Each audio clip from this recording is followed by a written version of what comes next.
Ah, estou vendo aqui o chat agora. Pronto. Perfeito. Então, vou começar aqui, né, pelas nossas questões, onde a gente traz o sistema financeiro nacional. Então, esse clássico organograma aqui, né, todos vocês conhecem, né, onde a gente traz ali os órgãos normativos, né, aqueles que fazem as normas, as leis, as regras, né. Então, vamos imaginar que todo o conselho, né, o pessoal mais formal, né? Vou imaginar dessa forma, mas todo conselho ele vai em busca, né, de regrar ali o mercado, né? Quer seja uma entidade, né, supervisora do ramo, né, de bancos, ou até mesmo do mercado de capitais, ou até mesmo uma entidade supervisora, né, do ramo de previdência, tá? Então a gente tem os órgãos normativos. Então vocês estão, né, carecas de saber, espero que não estejam carecas, né? Não consegui ver todas aqui pela câmera, mas as entidades supervisoras acabam sendo o braço operacional de todas essas normas e leis, né? Inclusive, nós tivemos aí, né, mais uma questão aí de LCIs e LCAs, né, com prazos mais longos, né? Então, quem, né, vai realizar essas novas operações, né, terão de ser supervisionadas por alguém, né, Comissão de Valores Mobiliários. Então, a gente tem ali, né, o Banco Central. Então, na ponta da ponta estamos nós, né, operadores desse mercado, né, desse sistema financeiro nacional maravilhoso, instituições como bancos, que a gente tem aqui a presença da Priscila do Banco do Brasil, né, o Jadre ali da Caixa, então as entidades bancárias, né, fazem com que nós, né, estejamos na ponta desse sistema financeiro, seguindo, né, toda a supervisão, né, todo das entidades ali como CVM e também Banco Central, bem como seguindo as leis e normas dos órgãos normativos. Então, é só um bate-papo mais para que vocês, né, iniciem aí nessas questões. Deixa eu só deixar o meu item aqui um pouquinho para baixo. Pronto, agora deu. Então, aqui, caso o balanço de pagamentos do país, né, a primeira questão, vamos lá. Caso o balanço de pagamentos do país esteja superavitário, olha aí, será possível concluir que? Então a gente tem aí A, B e C. Se eu ler, fica com entonação, né? Então vocês vão ter que, para quem está com o celular aí, deixa de lado, porque acho que vai dar para ler melhor, dá para puxar assim um zoom ali, olhar as alternativas. Aí vocês podem abrir e me responder. Diz aí. Microfone também, fiquem à vontade.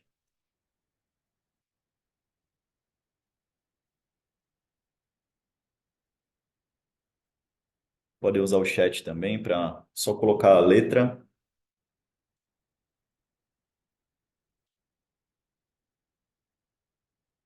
Ó, o pessoal já está respondendo aí. Marcelo Kizak, Jader, já responderam. O que mais? Se tiver mais duas respostas aqui, eu parto para o gabarito. Diz aí.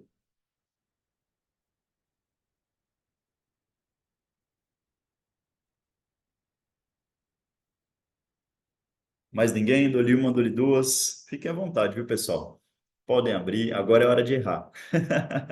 Eu vou odiar Fiquem também. aí, ó. Já, Camila. Deixa eu tentar deixar maior aqui minha grade para conseguir enxergar melhor vocês. Pronto.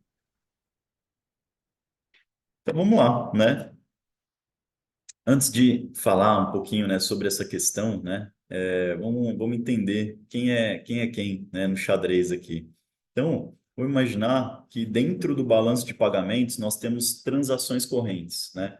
E aí dentro dessa grande conta corrente, digamos assim, a gente tem a balança comercial, todos já conhecemos a balança comercial, né? A Priscila que fez o CEA, quem aí já fez as certificações de bancões, né?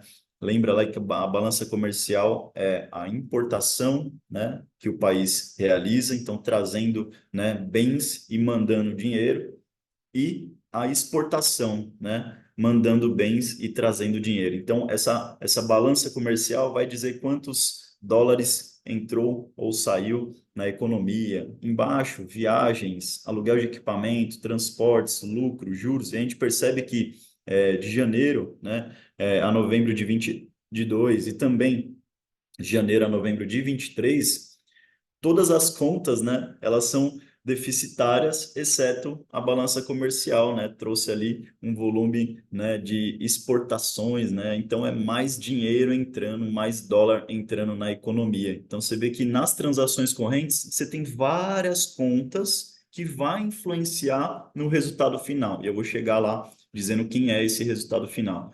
Aqui, então eu tenho essa, né, essa nossa primeira conta, transações correntes, mais a segunda aqui, que a gente vai falar dela agora, que são os investimentos diretos no país, tá? É o ingresso líquido aí de dólares, né? A gente percebe ali a evolução, depois a involução ao longo dos meses de janeiro de 22 até novembro de 23. Então, esses dólares, eles também entram no balanço de pagamentos, tá?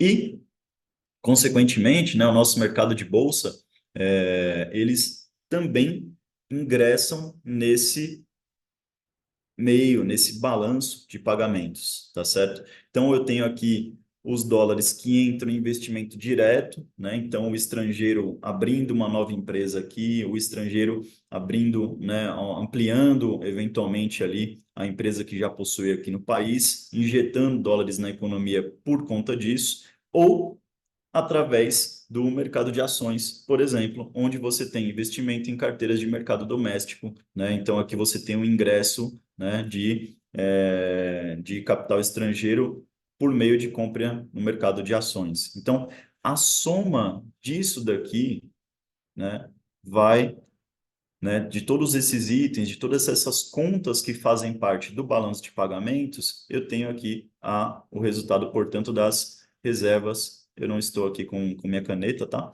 Então fica mais difícil aqui para fazer com o mouse, mas são as reservas internacionais. Então a soma das transações correntes com os investimentos diretos no país, ou até mesmo investimentos indiretos que por meio da aplicação em bolsa, né? Todos esses dólares que entram na economia ou saem, o net disso, o líquido disso, eu tenho o resultado, né, das reservas internacionais, tá certo? Então, nesse sentido, né, quando a gente fala lá, poxa, se foi superavitário, eu consigo mensurar o quê, né? Tem muitas contas aqui na transação corrente que eu não consigo identificar, né?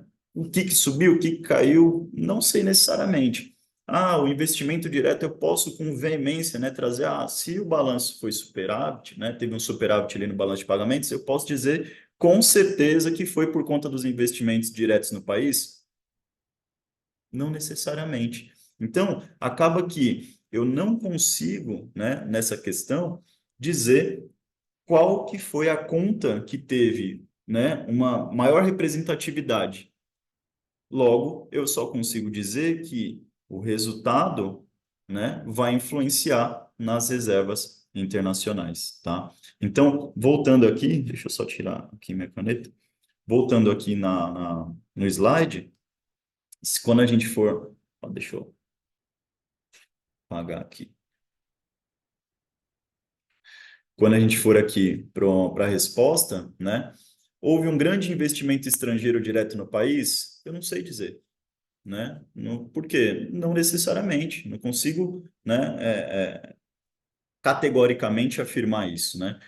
B, alto nível de importações que elevou a balança comercial. O alto nível de importações, né, não vai ser vantajoso, né? Porque se a gente importa, a gente está trazendo o bem, mas a gente está mandando dólar para fora. Então a gente já sabe que importação, se a gente pegar o I, né, e deitar ele, é um ponto negativo para a balança comercial, tá certo? Então a importação ela é negativa dentro da conta do balanço do comercial. E isso vai fazer com que a gente tenha, né, não um superávit, a gente tem um déficit. Então por isso a gente elimina a B nessa questão.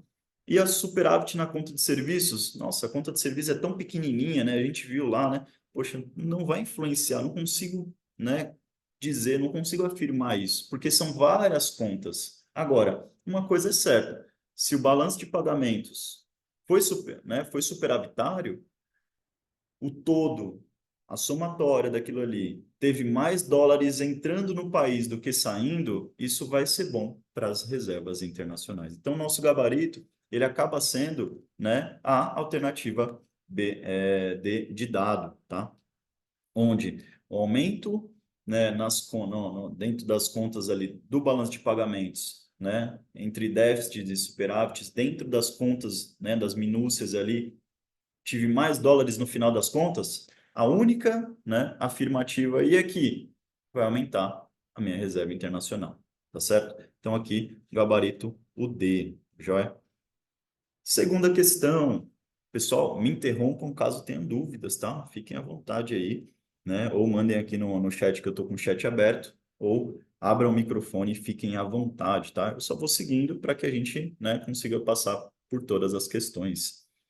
Vamos lá, na 2, o aumento generalizado de preços das commodities e elevado volume de exportações pode causar mais diretamente.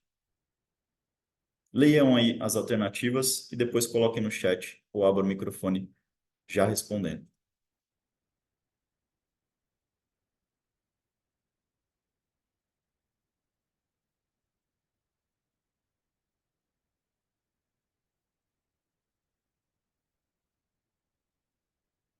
Teve algumas respostas aqui. O Jader, Henrique, Simone, o Marcelo. Se tiver mais uma aqui no microfone, eu já passo para nossa. Pronto. Então aqui está tranquilo, né? Não aumentou ali commodity, obviamente, né? A gente é um país exportador, mas só vamos nos ater à questão, tá? Muitas vezes, pessoal, e aí fica, né, um adendo aqui da, não tem conselho, tem dica, né? Então vamos lá na dica. Tentam se ater sempre à questão, tá? Não tentam incluir alguma coisa na questão ou brigar com a questão, tá certo? As questões, elas são modeladas, né, para que sigam na resposta adiante. E o que ajuda muitas vezes é que a resposta está na questão. Então, tenta se ater à questão, tá joia? Muitas vezes a gente quer ali encorpar, né, alguma coisa do nosso entendimento do dia a dia, a gente vai lá e quer ali imputar naquela questão. Não, se atenha só à questão, né? Concentre-se na questão em si, só das informações que ela traz para você. Isso vai facilitar na hora, né, da execução. Bom, vamos lá para a próxima. 3. Devido ao aumento da demanda por insumos para o setor de infraestrutura, o país contratou importação de aços longos de siderurgias internacionais e foi registrado aumento de preços do minério e aço, fazendo com que a inflação do setor triplicasse em 12 meses. O balanço de pagamentos desse país poderá ter.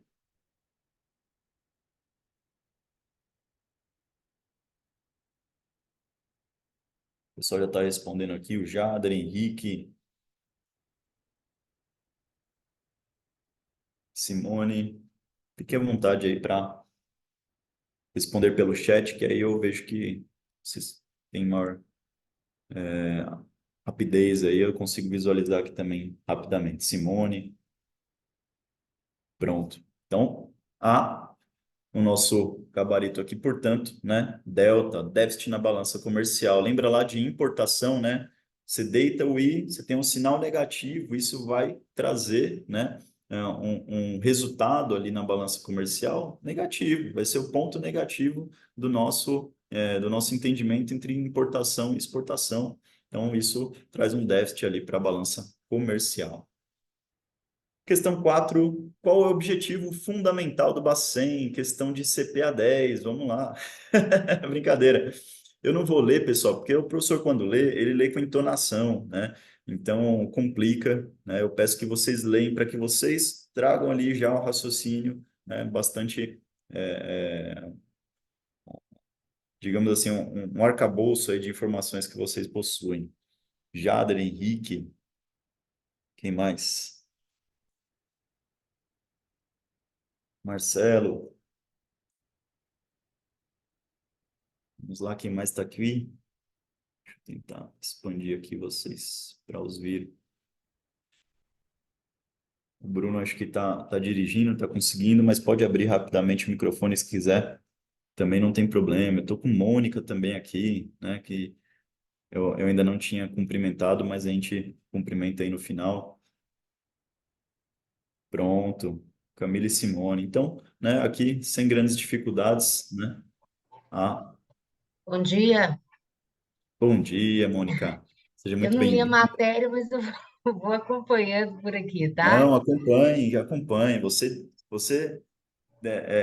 desprendeu aí de tempo, que é o bem mais precioso para poder abrir e participar conosco, então você já está investindo, né? Eu acabei apertando aqui um bocado, né? Não, tá certo. Assegurar a estabilidade de preço. Seja muito bem-vinda. No final, eu pergunto aí um pouquinho sobre você, que foi a nossa introdução, antes de seguir nas questões. 5.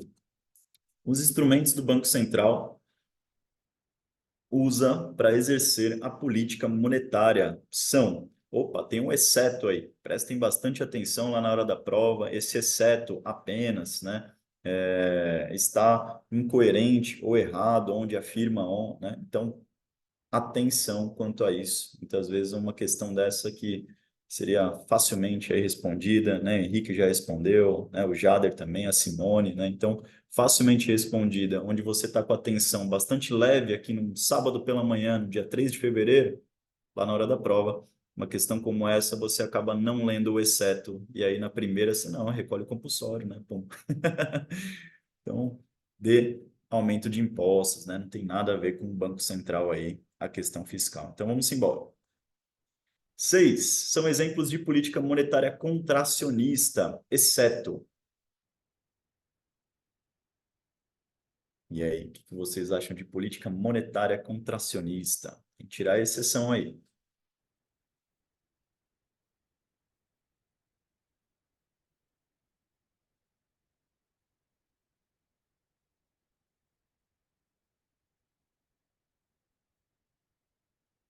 E, professor, essa daí já não é de CPA, hein?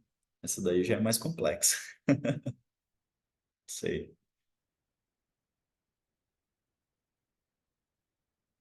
O Ciro já respondeu. Quem mais? Marcelo.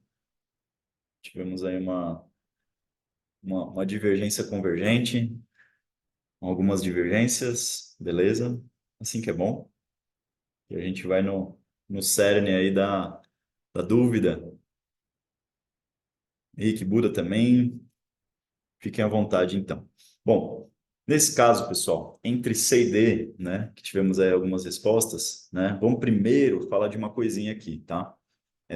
Nós temos, né, uma relação entre política monetária e política fiscal bastante distintas, tá? A gente precisa, na nossa cabeça, ter esse entendimento muito claro de que uma coisa é política monetária e outra coisa é política fiscal. Vamos sempre pensar no fiscal como uma balança, tá? Lembra que o fiscal ele vai ver o que está certo e o que está errado. Ele vai ter ali sempre, né, os dois lados. Então, vamos imaginar que o fiscal é uma balança, tá? E a política fiscal, ela tem uma balança onde um lado é aquele meio de arrecadação, tá? Então, a gente pode pensar ali nos impostos, tá? E do outro lado, como é que a gente gasta esses impostos que são arrecadados. Então, do lado, né, oposto ali da balança, a gente tem os gastos, tá certo? Então, entre arrecadação e gastos. Pessoal, política fiscal está na sua casa. É receita menos despesas. Ponto. Onde a receita é a arrecadação, são os impostos. E as despesas são os gastos do governo, folha de pagamento, investimento em infraestrutura e assim por diante. Fiscal é minha casa. Vamos pensar assim: fiscal é minha casa, receita e despesa, arrecadação, impostos e despesas, o que eu, né, gasto. É isso, tá certo? Porque isso vai fazer com que a gente consiga dividir muito facilmente o que é política monetária e política fiscal, tá certo? Quando eu viso a uma política contracionista, do ponto de vista monetário, a gente vai ter aqui aumento de taxa de juros, aumento de compulsório, aumento de redesconto, tudo aumenta, né? Na política monetária. Só que na política fiscal é diferente. A nossa cabeça ela tem que ter essa visão. Poxa, para eu ter uma política contracionista dentro da minha casa, o que que eu vou fazer? Eu aumento impostos. tá certo? Eu aumento meios de arrecadar dinheiro, tá certo? Quando eu tô, eita, tenho que segurar a mão porque eu tô gastando demais. Eu tenho que ter uma política fiscal dentro da minha casa contracionista, tá certo? Onde eu tenho que buscar reduzir os gastos. É isso, o contracionismo, né? A política fiscal contracionista, imagina que é dentro da sua casa, você tem que gastar menos, tá certo? Ao passo que a expansionista, eita, né? Do ponto de vista de casa, ô, eu queria estar no expansionista. Todos nós, né? Sabadão aí, depois da aula, descansar, depois sair com a patroa, com o digníssimo, ou com a digníssima, ir lá, né? Gastar um pouquinho mais, né? Expansionista. Então, vamos imaginar, do política monetária, a gente já sabe, né? O Bacen vai lá, reduz juros, reduz compulsório, reduz taxa de redesconto para ajudar os bancos menores ali, né, a ofertar mais crédito e assim por diante. Agora, na política fiscal, coisa que às vezes a gente tem uma certa distância, pense na sua casa. Você não está distante da política fiscal. Você só não conseguiu ilustrar isso ainda, tá? Na política fiscal expansionista, você reduz impostos e aumenta os gastos. Eita, professor, então hoje está difícil, né? Porque a gente está aumentando as duas coisas. É difícil. A política fiscal ela não é fácil, ela é mais complexa do que a política monetária, tá certo? Então, na política fiscal expansionista, na sua casa, o que está acontecendo? Poxa, eu estou podendo gastar mais. Então, isso, né, faz com que a gente tenha uma política fiscal expansionista, tá certo? E agora na resposta. Vamos lá. Aqui na resposta, portanto, são exemplos de política monetária contracionista. Então, na política monetária contracionista, a gente tem qual gabarito? A redução nos gastos do governo, tá? Então, isso vai fazer com que eu, eventualmente, né, na exceção aqui, eu até consiga ir direto para C, tá certo? Só que muitas vezes a gente vai esquecer o monetário, vai pensar só em políticas contracionistas. Então tem que deixar bastante dividido para que na hora da prova você consiga usar as ferramentas certas, tá bom? Vamos lá para 7. Deixa eu só colocar aqui minha. Pronto.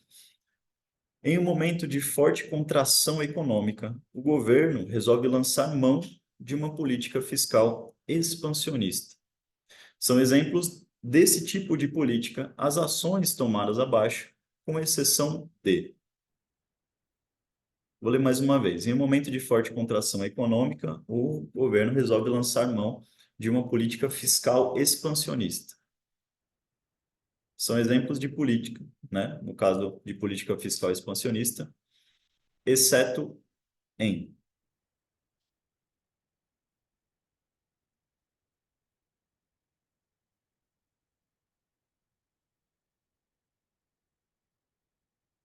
Quem entrou um pouquinho depois, eu comentei aqui que eu não vou ler as alternativas, porque eu leio com entonação, né? Já dizendo qual que é a certa, é por isso que eu não posso, né? Então, eu peço que vocês leiam, olhem aí certinho e no próprio chat tragam aí as informações, a alternativa, tá? Simone já respondeu, Marcelo, quem mais?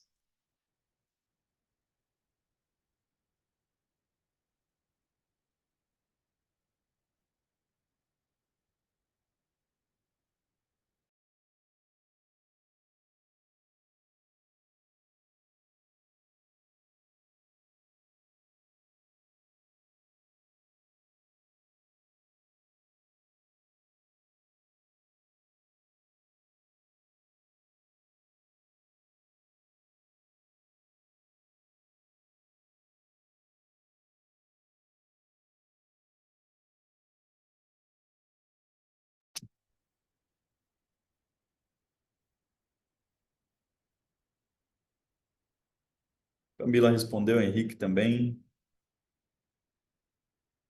Legal. Se mais alguém responder, ou no chat ou aqui pelo mic, eu parto para a resposta.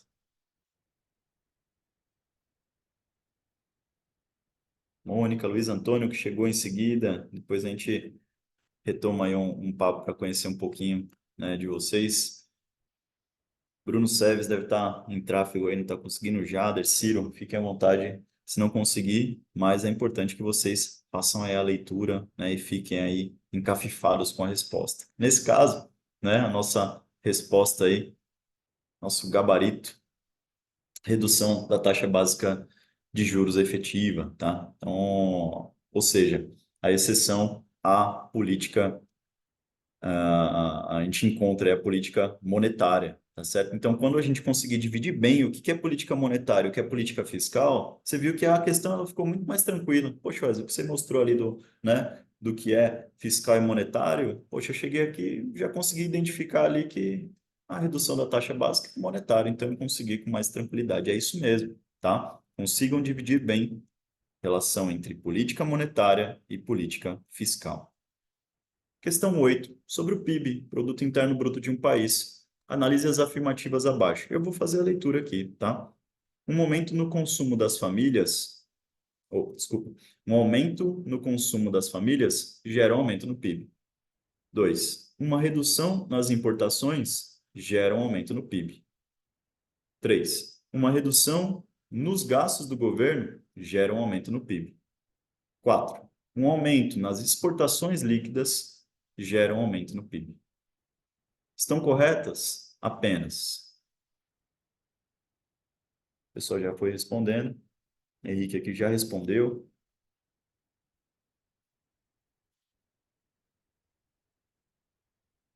Simone. Quem mais?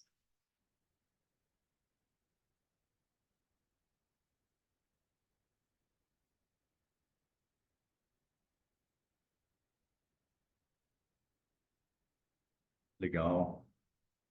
Vou seguir aqui. Tá bem tranquilo, né? A C. Então, eu consegui eliminar ali, professor, uma redução nos gastos do governo, que a gente viu lá, né? Que na política expansionista, eu vou aumentar o gasto. Pensa, né? Pensa na casa, né? Tô lá em casa, né? Eita, rapaz, hoje eu tô a fim de esbanjar. Hoje eu tô a fim de, né, de tomar uma política fiscal aqui expansionista. Eu vou gastar mais. Essa é a ideia, tá? Então, no caso aqui, uma redução nos gastos do governo gera, né? Portanto, é uma política contracionista do ponto de vista fiscal. Então, passa a ser nossa questão excluída aí. Vamos lá. A inflação acumulada nos últimos anos foi Eita, professor, vai ter que pegar HP. Vai. Não necessariamente, mas se conseguir fazer de cabeça, tudo bem, mas a HP vai estar junto com você, né? Será a HP 12C, a sua companheira na hora da prova, certo? Qual foi a perda do poder de compra da população em geral? Vou aqui dar 30 segundos para que vocês tragam aí as respostas.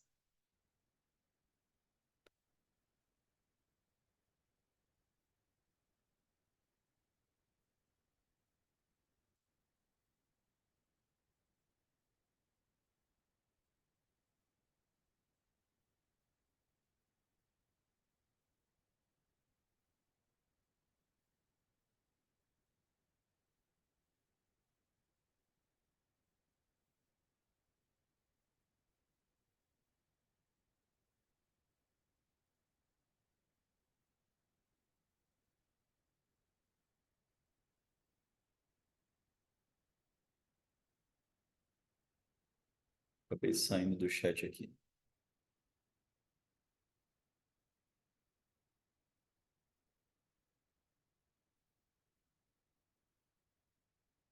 Já responderam? Alguém?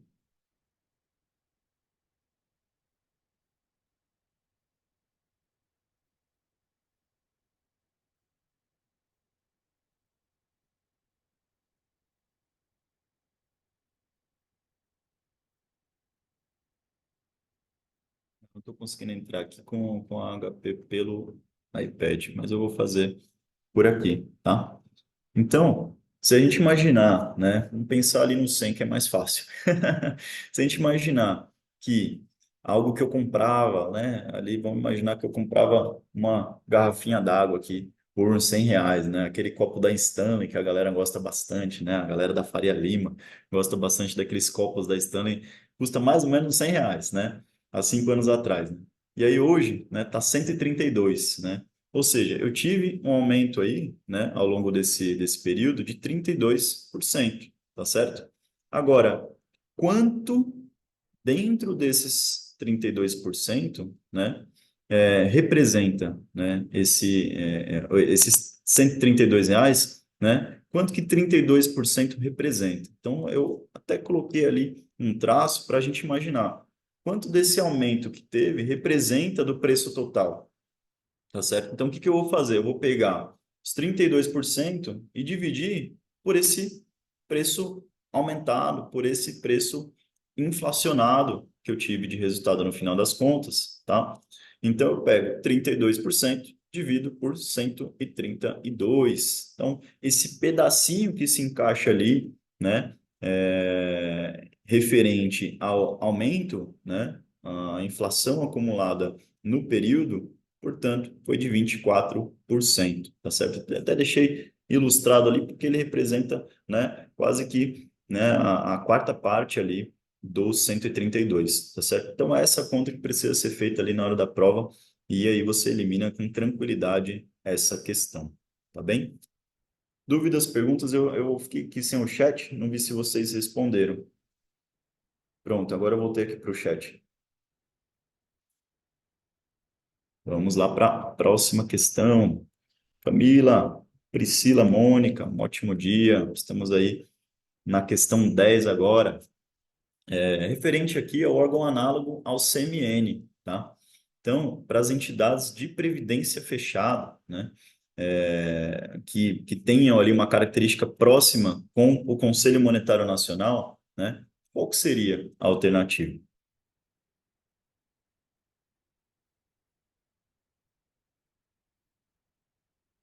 O Henrique aqui já respondeu. Quem mais?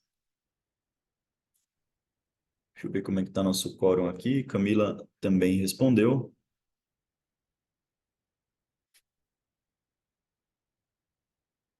Luiz Antônio, se porventura você não conseguir abrir o microfone para responder, pode utilizar o chat. Se você tiver no computador aí, logo na barrinha inferior vai ter ali um balãozinho, né? Pode clicar ali e colocar a resposta. Mônica também, Jader, Ciro, fiquem à vontade. A Simone respondeu aqui. Então, é alternativa tranquila, né? Então, é um conselho, né? Tem que ser um conselho também, né, professor? Porque o Conselho Monetário Nacional tem ali, né, a instrução, o órgão normativo, né? Então, eu preciso procurar um outro conselho. E aí, a gente tem entre Conselho Nacional de Seguros Privados ou Conselho Nacional de Previdência Complementar. Qual que eu escolho, né? A entidade aqui, pessoal, ela é fechada, né? Vamos imaginar que o fechado, né, quando na, naquele desenho, né, do Pica-Pau, né, quando a lojinha estava fechada, tinha aquela plaquinha de closet, né, tinha o C. Vamos imaginar que no final aqui do Conselho Nacional, né, de Previdência Complementar, é o C de fechado, tá? É o C que traz ali a nossa ideia de conselho voltado para entidades de previdência fechada, tá bem? Agora, se for o P, né? Vamos imaginar que pegar a mesma ilustração do inglês, né? É o open, né? É o P, é o privado. Então, muitas vezes a gente já vai assimilar as entidades abertas, tá certo? Ou seja, a gente já vai lembrar que o CNSP, ele rima com SUSEP, né? Os dois têm ali a terminação C, ou a terminação P de open, né, de entidades abertas. Já o CNPC, que termina com C, é junto com a Previc, que também termina com C de closed, né, fechado. Portanto, a nossa questão aí, alternativa D de dado. A brincadeirinha com as letras, pessoal, muitas vezes pode trazer um mapa mental interessante, né? Numa hora que a gente está ali aperreado, pode fazer todo sentido, né? Esse simples ilustrar pode ajudar ali no nosso entendimento, esse mapa mental pode ajudar, tá? Vocês ali na hora do aperreio, do aperto. Vamos lá para a questão 11. Priscila, seja muito bem-vinda. Depois, no finalzinho, fique aí para que a gente possa te conhecer um pouquinho mais. Então, vamos lá. A taxa Petax é a taxa oficial de câmbio do Brasil, né? Sobre a Petax, é correto afirmar. Aqui são questões alternativas longas, tá? Eu vou fazer uma leitura rápida para que a gente consiga ter um entendimento mais breve, tá?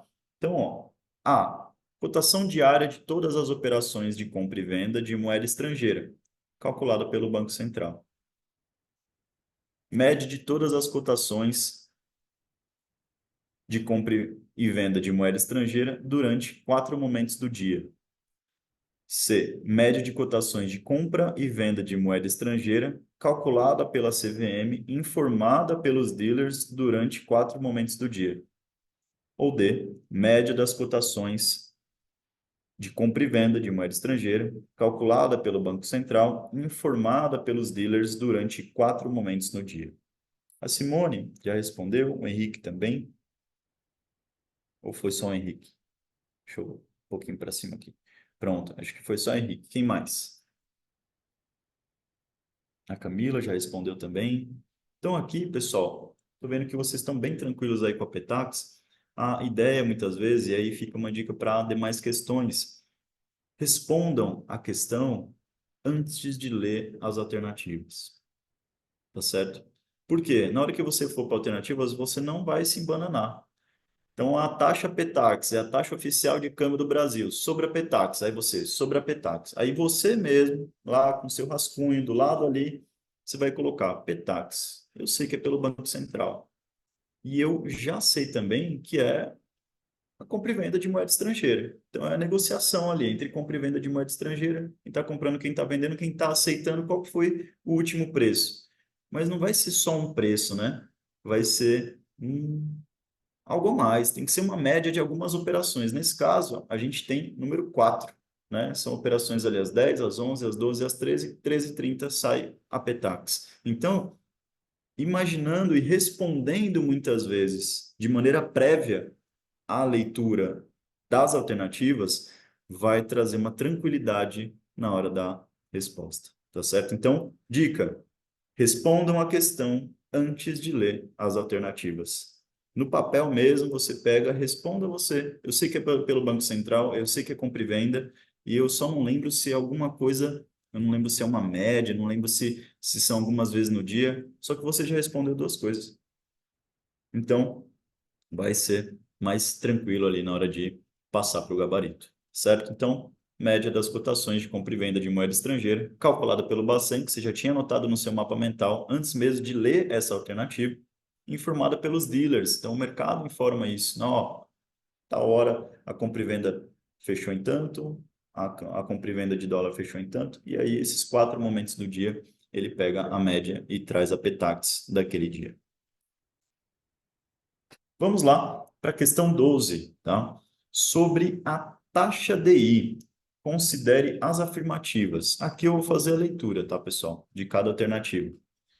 É a questãozinha do pauzinho. Não é mesmo? A gente lembra, eita, essas questõezinhas do pauzinho, professor. Chega lá eu tô fazendo lá, eu já tô fazendo o módulo 2, né? Tô lá já com fome, né? Levem o de comer, tá? Levem ali aquela barrinha de cereal, levem ali um chocolate, levem um fandangos, né? O que for necessário para te manter ali acordado e firme, para não sentir fome, tá? Porque realmente a questão do pauzinho, quando ela chega, né, ela vem para arrebentar. Vamos lá. Divulgada pela B3, é a taxa média ponderada das operações realizadas entre instituições financeiras pelo prazo de um dia, com lastro em emissão do CDI. A gente já sabe que é o depósito interfinanceiro. 2. É expressa na forma anual, com a base de 252 dias úteis. É o indicador mais utilizado pelo mercado como parâmetro para comparação nas aplicações de renda fixa. E 3. Quando não há operações suficientes para o cálculo do DI, pelo menos 100 operações e volumes financeiro de 30 bilhões, ela será considerada igual à taxa Selic. E aí, quais são as alternativas aí que estão corretas? Diz aí para mim, A, B, C ou D.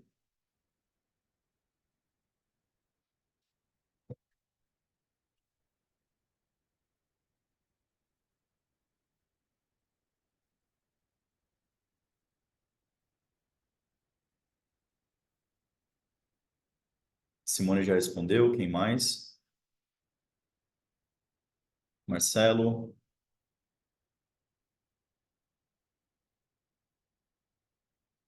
mais alguém? Ficou aí alguma dúvida? Pode abrir o microfone e eu falar. Tranquilo.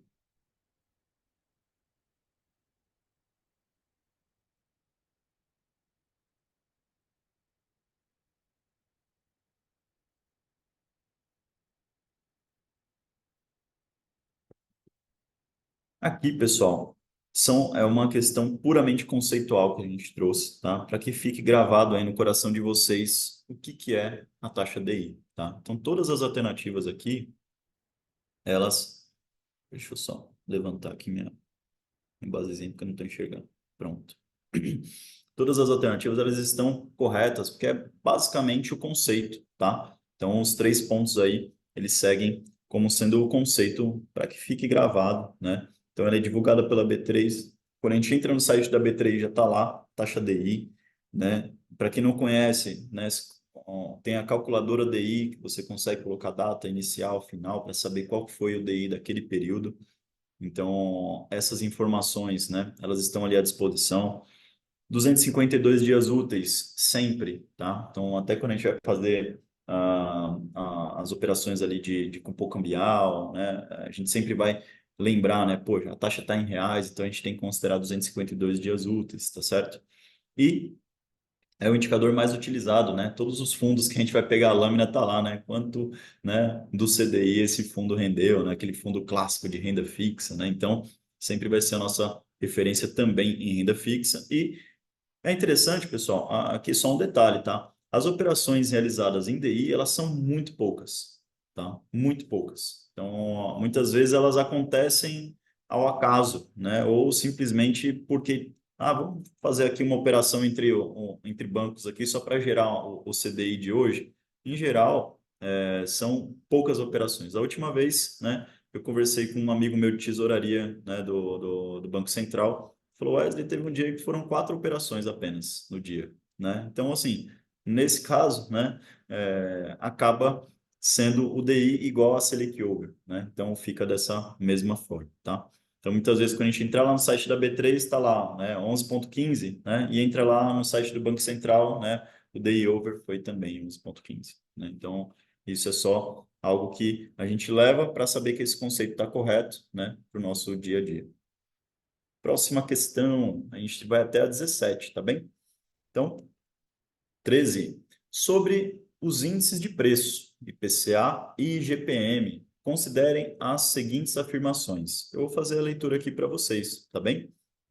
O IGPM é composto pela média ponderada do IPA, do IPC e do INCC, nas seguintes proporções, né? O IPA 60%, o IPC 30% e o INCC 10%, com periodicidade do dia 21 do mês anterior ao dia 20 do mês de referência. Será? 2. O IPCA é calculado mensalmente pelo IBGE, utilizado pelo Banco Central e acompanha ali, né, os objetivos estabelecidos no sistema de mestre de inflação. Então, é um indexador também que corrige a NTN-B. E 3, a metodologia do cálculo do IPCA abrange famílias com rendimento de 1 e 20 salários mínimos, tá? E aí, o que vocês acham? Henrique aqui já comentou, né? Acho que Simone também já respondeu, né? É, não. Foi só o Henrique. Quem mais? Se mais 2 responderem aqui para mim, eu já fui reduzindo, né? Antes eram 4, né? Agora são 2. A Simone está ali pensando, tentando recordar ali aquela questãozinha clássica de CPA, né, Simone? Então, quem mais? Priscila, fiquem à vontade se não conseguir mandar pelo chat, abre rapidamente. Ué, já sei, né? Ó, AD, né? Fiquem à vontade. Eu sei que a voz de manhã, né, no sábado aí vai estar meio grossa, a gente está meio cansado, né, dormiu tarde, enfim, né? Mas fiquem tranquilos aqui que eu estou, né, à disposição de vocês. Aqui, pessoal, nosso gabarito é a B. Por quê, professor? A 3 não está certa, né? É até 40, né? Então, é de 1 a 40 salários mínimos, ela iria, né, para o nosso gabarito, mas não, né? Então ela colocou ali só 20 para que pegue a gente no contrapé, porque acaba que leu a 1, leu a 2, tá certo, deu, né, aquela velha máxima do marketing, né? Você precisa de, né, de vários sims, né? Você deu sim para a primeira, deu sim para a segunda, provavelmente você vai dar sim para a terceira e aí você cai no conto do vigário. Então cuidado com isso. Lembra lá o IGPM, pessoal? esse item, tá, de maior peso em IPA faz com que ele também tenha uma maior percepção do preço do atacado, no preço das commodities, no preço de matéria-prima. Então, quando, né, a gente fala ali de inflação, né, e acaba levando, né, para preços do atacado, o que vai ter maior representatividade vai ser o IGPM, tá? Agora, operações do varejo, né, o comércio e tudo mais, né, vai afetar o IPCA, tá? Então, tudo que for varejo, IPCA, tudo que for atacado, matéria-prima, IGPM, certo? Vamos lá para 14. Qual das alternativas abaixo não representa uma atribuição do Conselho Monetário Nacional? Vou deixar vocês lerem porque o professor vai ler com entonação, vai deixar muito fácil. E respondo aqui pelo chat.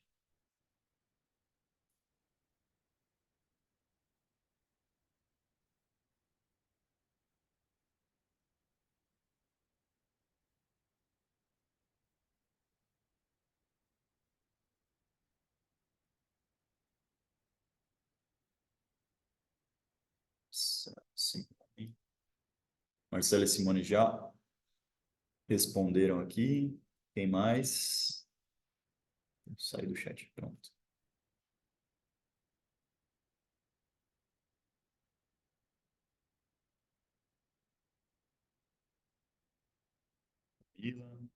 Mais uma resposta, a gente vai para o gabarito C.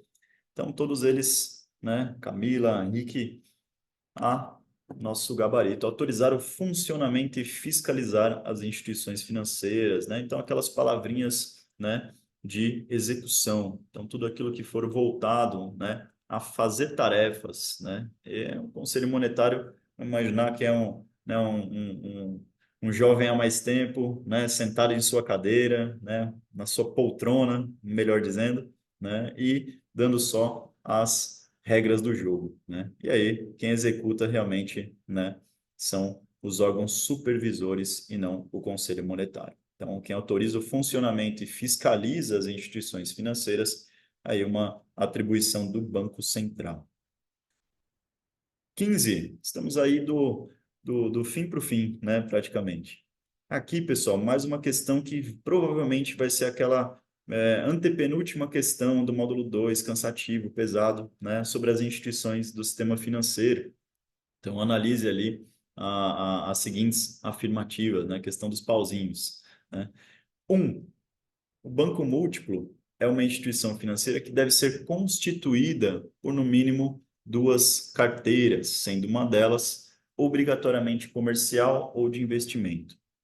2. Um banco de investimento é uma instituição financeira especializada em operações de participação societária e caráter temporário, de financiamento da atividade produtiva para suprimento de capital fixo e de giro e de administração de recursos de terceiros e pode receber depósito à vista. E 3.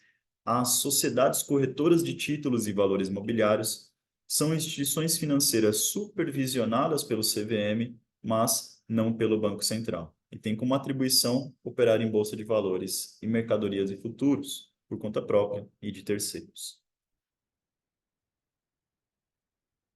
O que está correto?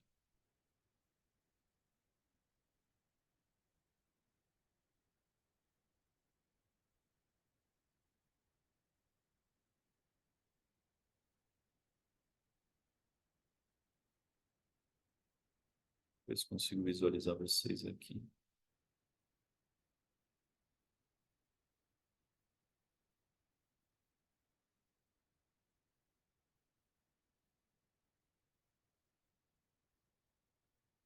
A leitura desse daí é mais longo, né?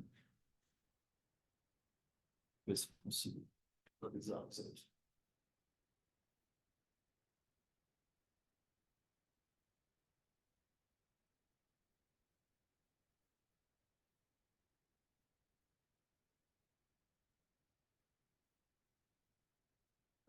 Vai ficar mesmo, então. Não tem problema.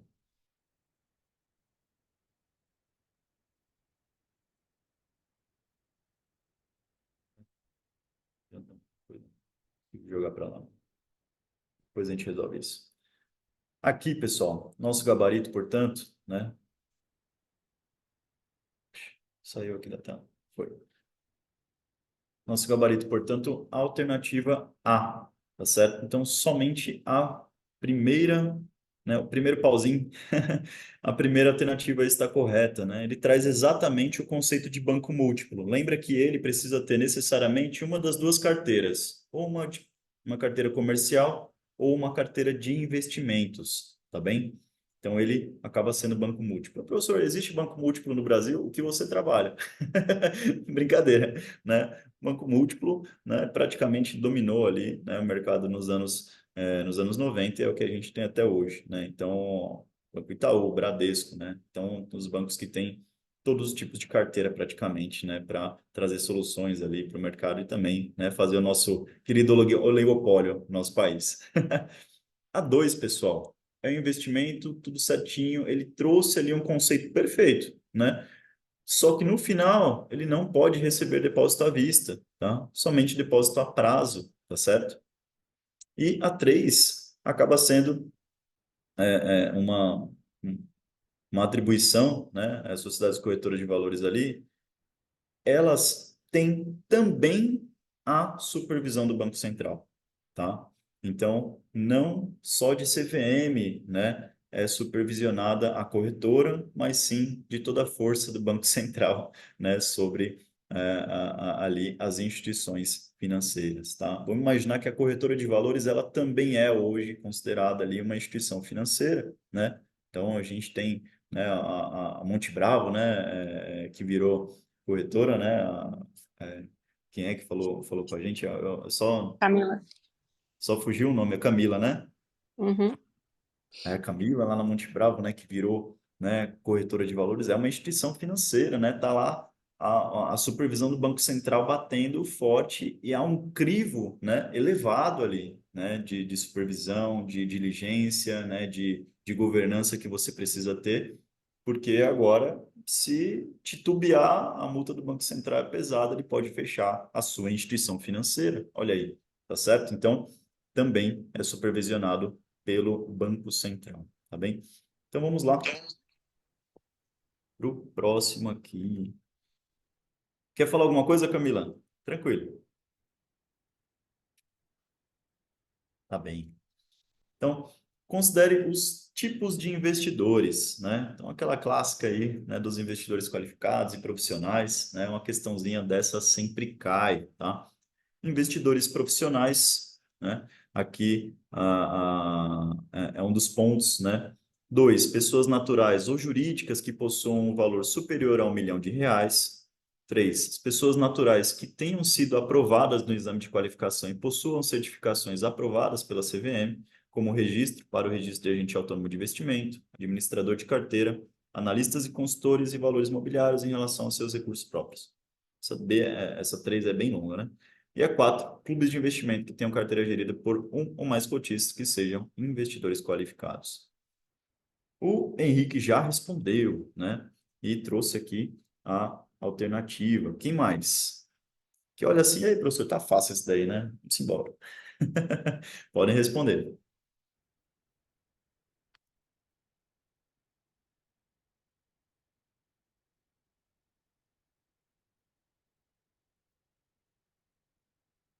Acabou fechando ali, agora que eu vi. Acabou fechando para vocês. Deixa eu estender aqui. Deixa eu ver se fica legal.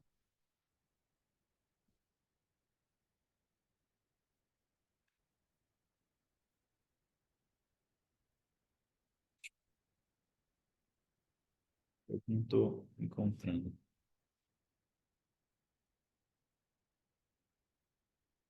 Não deu certo, não.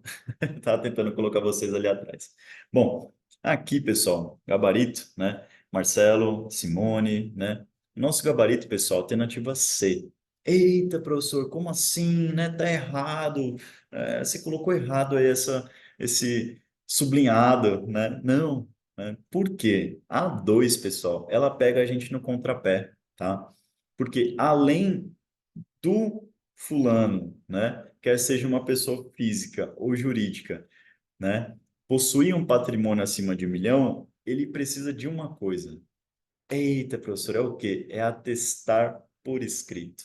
Eita, não é só, né, dizer que tem que assinar o termo de investidor qualificado, tá certo? A instituição, ela muitas vezes tem lá o patrimônio, inclusive, né, tá dentro da própria instituição, R$ 1 milhão está lá aplicado lá na conta, né, do pessoal lá da ASA, tá lá no fundo, né, tá aplicado R$ 1 milhão lá com o SEBAS, né, SEBAS.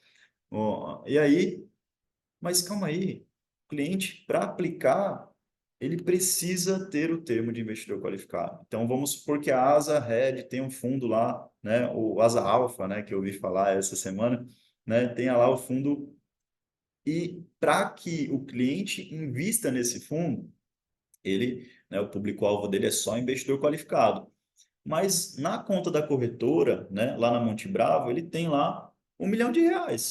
Poxa, mas por que que ele não consegue estar lá como investidor regular? Mas quando chega em 1 milhão, já não passa para investidor qualificado automaticamente, não, Wesley? Não, não passa.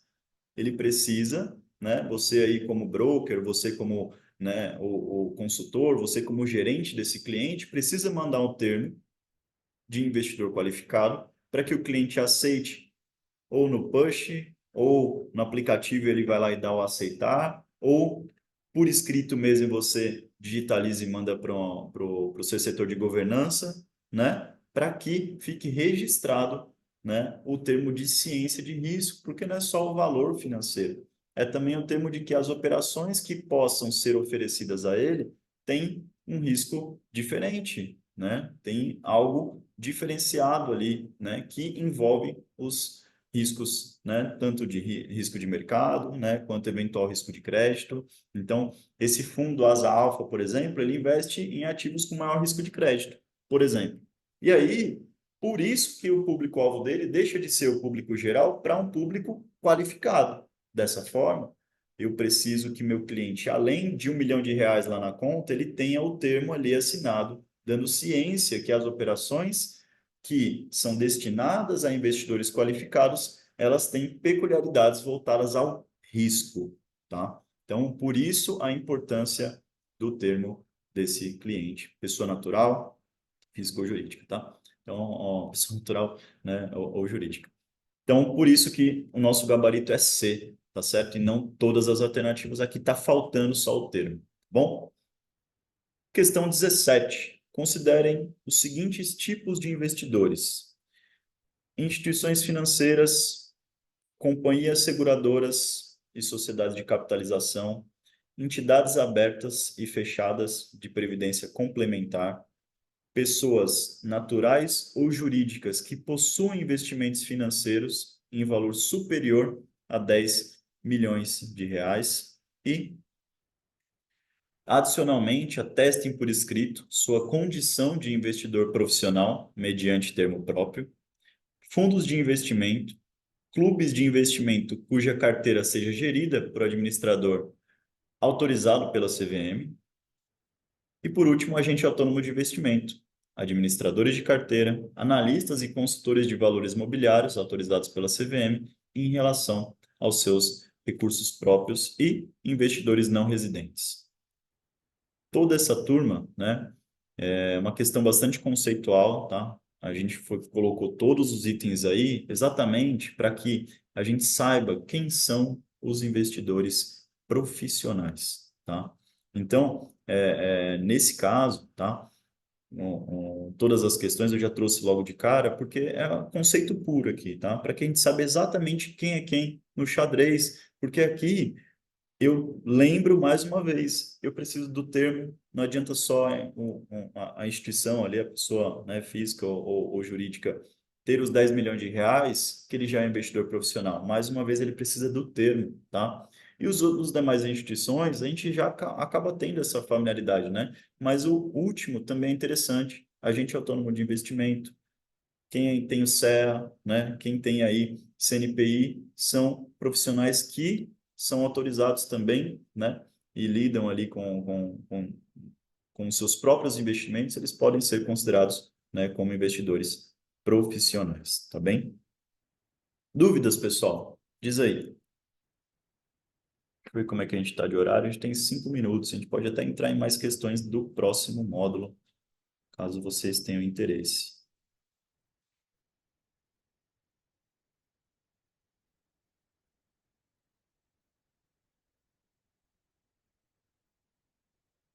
Vamos aqui. Simone, Marcelo Kizak, Henrique Buda, Camila, Ciro, Jada Mônica e Bruno Sebes, e também Luiz Teixeira, que eu ainda não cumprimentei. Muito bom dia.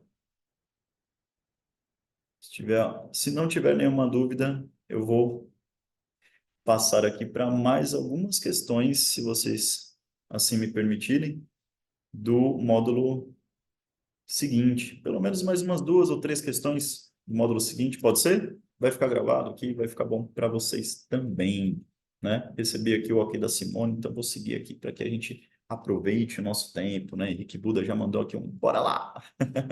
Deixa eu só me minimizar aqui e partir para o outro módulo aqui. Deixa eu ver se está certo.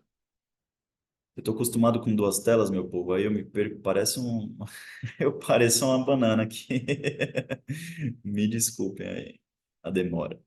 Ó, aqui, pessoal, na parte de investimentos, né, ainda mais voltado ali a finanças, tá? A gente vai, então, comentar aqui sobre algumas questões, né, na parte de finanças, tá? Na parte de fundamentos de finanças aqui, a parte 1, tá?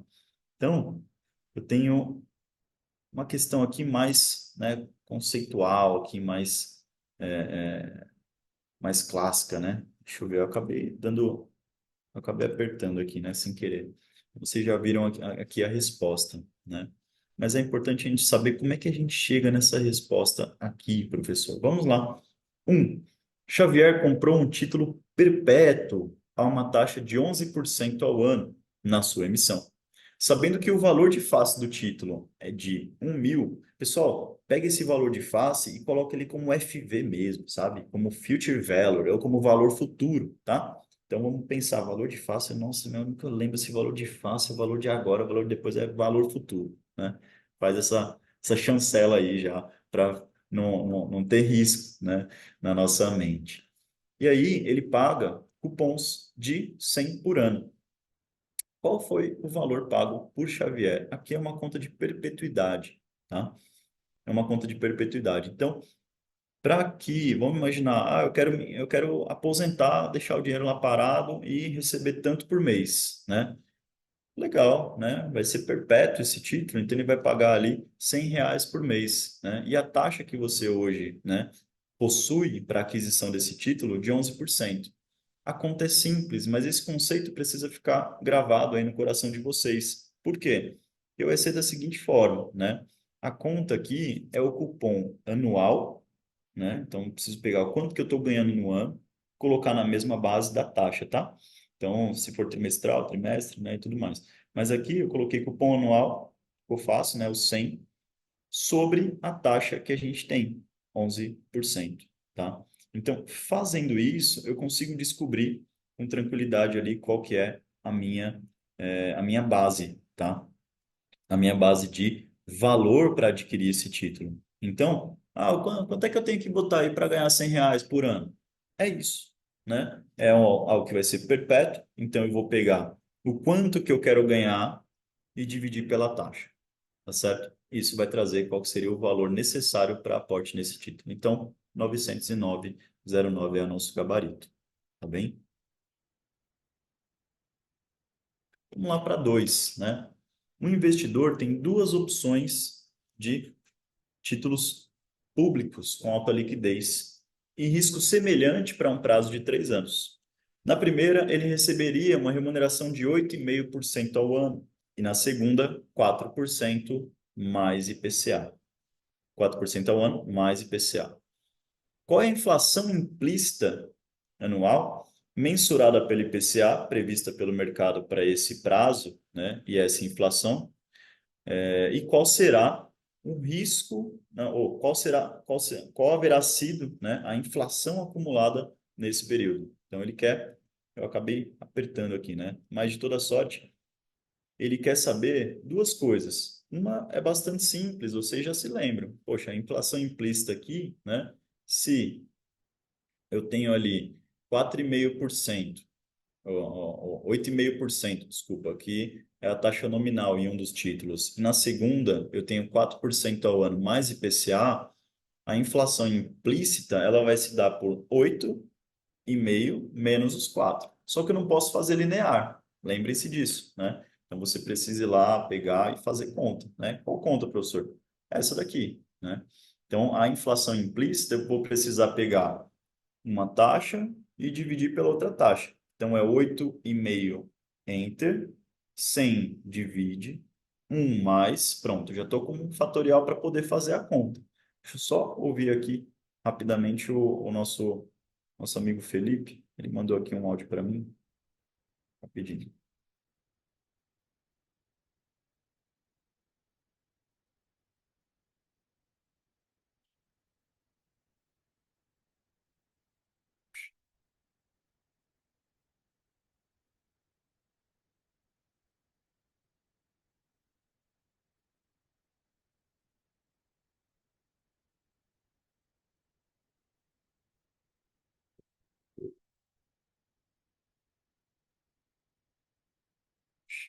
Saiu do áudio.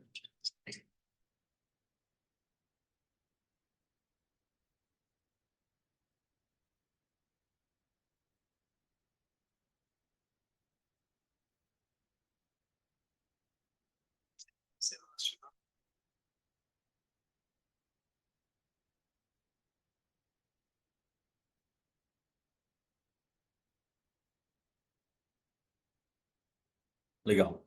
E aqui, pessoal, desculpa aí, eu estava só ouvindo o áudio do nosso digníssimo. E aqui, a outra, né, a outra taxa, o 4 enter, 100 divide, 1 mais, e aí eu vou fazer a divisão efetivamente ali, não só, né, linear, 8,5 menos 4, tá joia?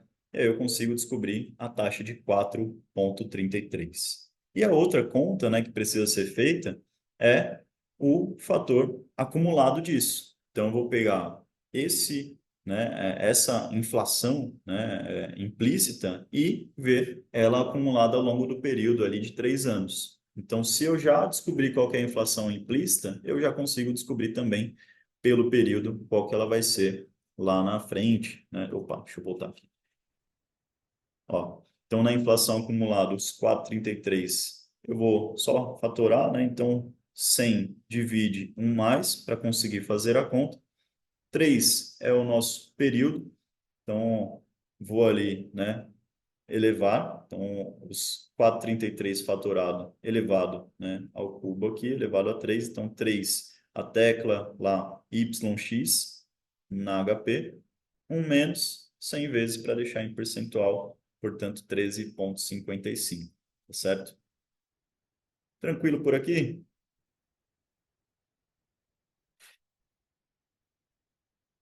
Joia. Vamos para a última então, aqui a questão 3, tá certo? Questão 3. Laura começará a poupar, né, para uma grande viagem. Ela começará imediatamente fazendo aportes de R$ 500. Ela estima que precisará de 30 mil para essa viagem. Sabendo que ela implicará a uma taxa real de 4% ao ano e que a inflação esperada é de 5% ao ano, quanto tempo ela levará para acumular o valor desejado? Tem alguém?